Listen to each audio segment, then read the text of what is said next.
चलिए आए भैया प्रणाम। फिर से आप सबके हम स्वागत करतनी और एक हमारा नया वीडियो फिर से आ गई बा आप सबके बीच, जो ना कि झारखंड के पॉपुलर सॉन्ग अभी चल रहा बा और गाना का नाम बा तू हंस के बोलल हुए जान दिलवा के दर्द बढ़ गई। तो चलिए आई हम बताओ तनी कौन स्केल से बा, का बा, कैसे बजावल जाई। ठीक नु। तो सबसे पहले हम जानब कि कौन स्केल में बा।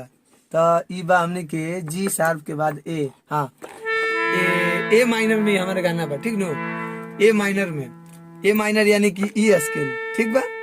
तो आई शुरुआत कर जाओ। अरे तू हंस के बुललुए जान दिलवा के दर्द बढ़ गई। एकदम आराम आराम से देखिए, ठीक है कैसे है। यहाँ से उठेगा हमारा गाना।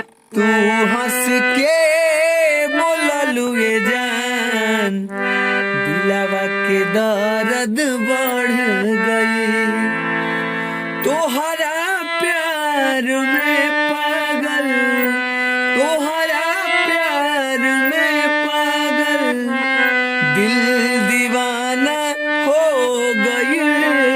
तू हंस के बोललुए जान दिलवा के दर्द बढ़ गई, तू हंस के बोललुए जान दिलवा के दर्द बढ़ गई।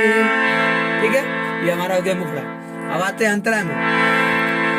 हो पहले नजर में तू हमके पागल बना तू दिहलो, देखनी तोहके जब से हम घायल बना तू दिहलो। ठीक है, अंतरा पे यहाँ से उठेगा। हो पहले नजर में तू हमके पागल बना तू दिहलो,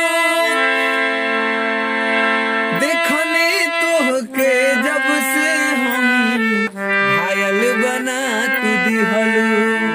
उसके बाद फिर मुखड़ा वाला एक पार्ट आ जाता है कि तारा डा डा डर डर डर डर डर डर डर डर, तू हंस के बोललुए जान दिलवा के दर्द बढ़ गई। बहुत बहुत धन्यवाद। आप लोग इसी तरह से मेरे वीडियो को प्यार दीजिए, आशीर्वाद दीजिए और सब्सक्राइबर मेरा पूर गया, थोड़ा सा वॉच टाइम आप लोग पूरा दीजिए। बहुत बहुत मेहरबानी, बहुत बहुत धन्यवाद आप लोगों का।